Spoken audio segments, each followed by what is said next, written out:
This is Team 64's presentation for the Global Emergency Autonomous Response System.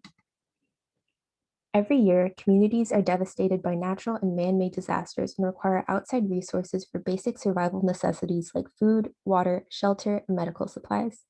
However, providing aid to these communities can be difficult and even dangerous, with hazardous terrain making it unsafe for people to travel in these areas.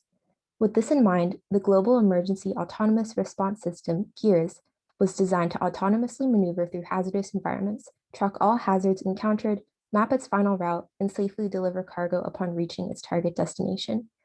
In addition to navigating, the GEARS also had to perform ethically and be approachable to any community in need of aid. Ethically speaking, foreign aid can often be offered with ulterior motives and can threaten the culture and sovereignty of other communities.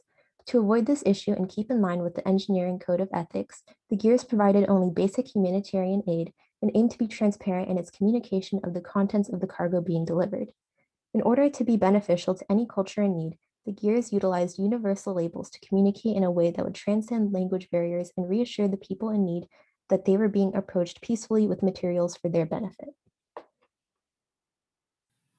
So for project management, overall, the team spent a lot of time on planning.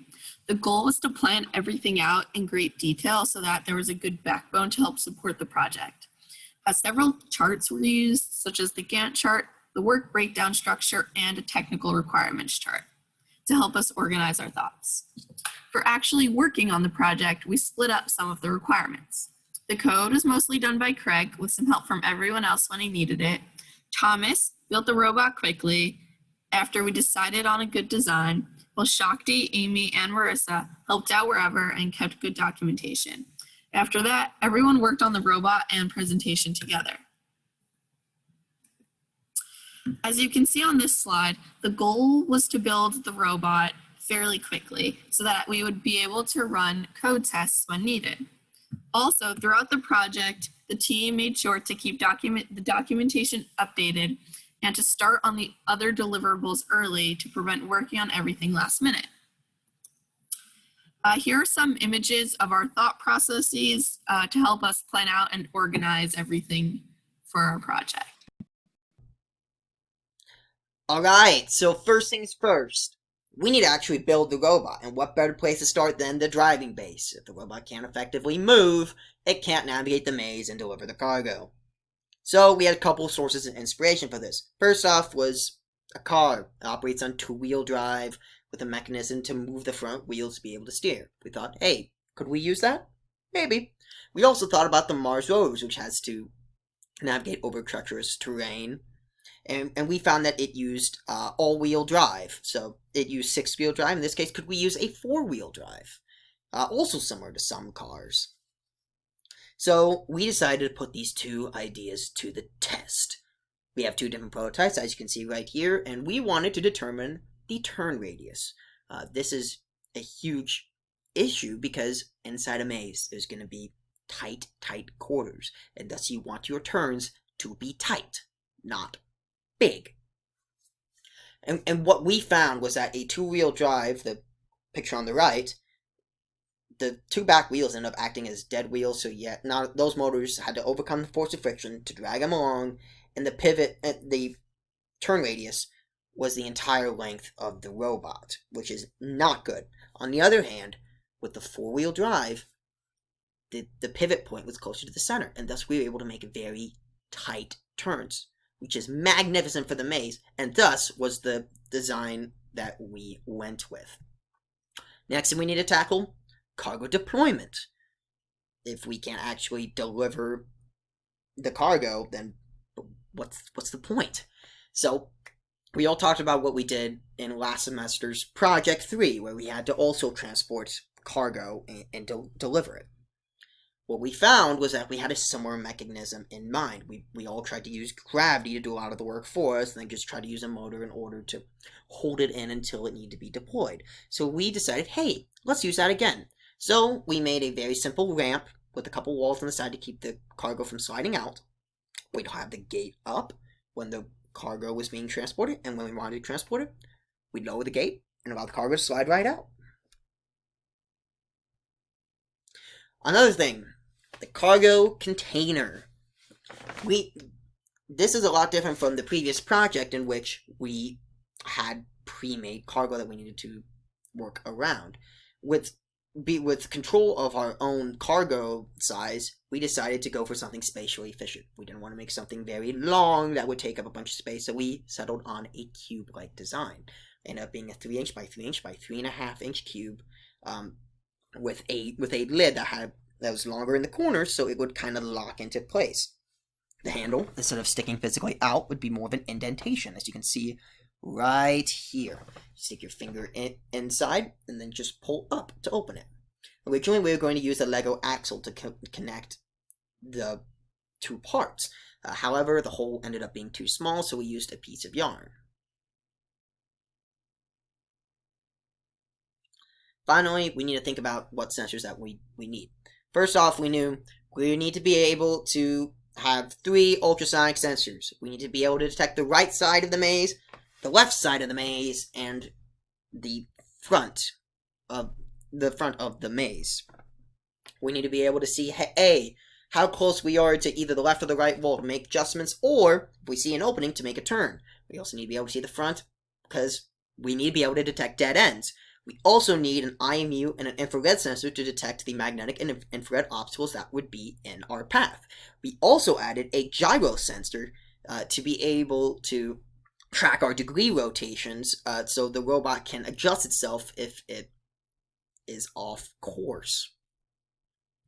So this is our final prototype. We have the ultrasonic sensors at the front, and it's a little hard to see, but we have the infrared sensor here and the magnet sensor here at the bottom. So how did everything do? Cargo deployment wise, everything was great. It deployed it with the correct orientation every single time. The cargo container was also magnificent. It was great at being sealed up and also fairly easy to open. The robot itself was also to be able to effectively terrain going straight forward. However, we ran into some turning trouble. Previously, when we ruled out the 2-wheel drive, the problem that we encountered was finding 2 dead wheels. Well, it turns out that the cargo was so heavy at the front that it ended up turning those 2 front wheels into dead wheels and made the turning radius ridiculously large, the whole length of the robot, in fact. So our 90-degree turns ended up not being tight, but so wide it swung into the sides of the maze. So, for final implementation, you got to be able to fix those turning problems. Maybe try to move things back a little bit, try to distribute the weight more evenly, maybe have some thicker wheels on the bottom. You fix that, this design is overall pretty sound. For staying straight on the path, the robot follows a PID model. It tracks the difference between the values read by the left and right ultrasonic sensors as the process variable.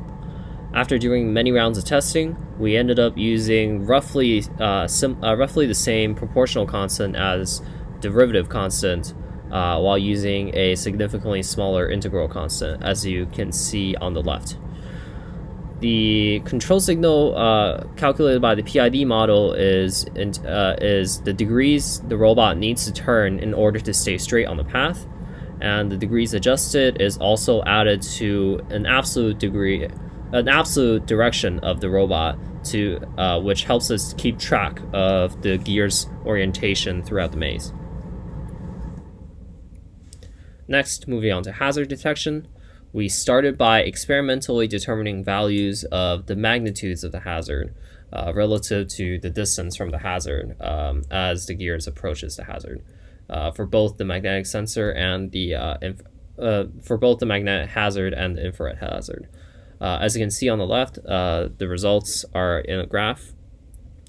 So starting with the magnetic hazard, the magnetic hazard is measured by the IMU, and we are taking in both the x and y direction of the magnitude. As the data shows, the IMU magnitude increases exponentially as the gears approaches the beacon. As for the infrared hazard, It's measured by the infrared sensor, and we use the sum of the values read by the sensor 1 and sensor 2 on the infrared sensor. As the data shows, the infrared magnitudes increase linearly as it approaches the beacon. So for both sensors, we ended up using the value that is 5 inches from the hazard beacon as a threshold. If either sensors reads a value that is greater than the threshold, the robot would then add the hazard information to the list of hazards and then turn it around 180 degrees. Now, once the robot finishes, it would output the hazard list to a file with the same structure listed as above in file GFG. And finally, in terms of actually navigating the maze, the gears follows a relatively simple logic. So assuming the starting position, starting y coordinate of the gears is less than the exit's y coordinate, the gears would maneuver the maze until it has reached the ending y coordinate of the exit. So its order of priorities while maneuvering the maze goes like the flowchart on the left. It first prioritizes it first checks if any hazard has been detected, and if there is, it records it and then turns around 180 degrees. It then checks if any dead ends have been detected, and if there is, it turns around. Next, it goes into path following mode and makes small adjustments to the left and to the right of the path based on the results from the PID model. If it ever detects an intersection or a turn that's available, its priorities is always to first turn right if available, turn left if available, and then go straight if available, and lastly go right if available. In terms of the actual turning, the gears uses a gyro sensor to calibrate the turn, and as Thomas actually talked about before, the gears struggles a little bit with making large turns due to its larger turn radius. So any turn that's not a path correction, aka any turn that's large, that's a large turn, is broken down into smaller turns so that the gears can adjust its position mid-turn to reduce its turn radius. And finally, we can move on to the mapping. So what happens with the mapping is at the beginning of the program, the user would input the maze dimensions and the initial position of the gears relative to the maze. Using that information, we create a matrix of the same dimensions of the maze, and we fill it with zeros. Next, based on the absolute direction that we of the robot that we are tracking with the PID model, the velocity of the gears, as well as the time traveled in that direction, we can calculate the change in position of the gears and upload the position accordingly. On the matrix side, if we ever see that the robot enters a new coordinate based on its x and y position, we would replace the value at that coordinate with a 1. Once the navigation is finished, using Pygames, we will create a screen of the same size as the dimensions of the maze, and we would draw a rectangle on the screen at the corresponding coordinate if the value inside the matrix is equal to 1. So the result of that should be a line of the traveled path that the gears had taken.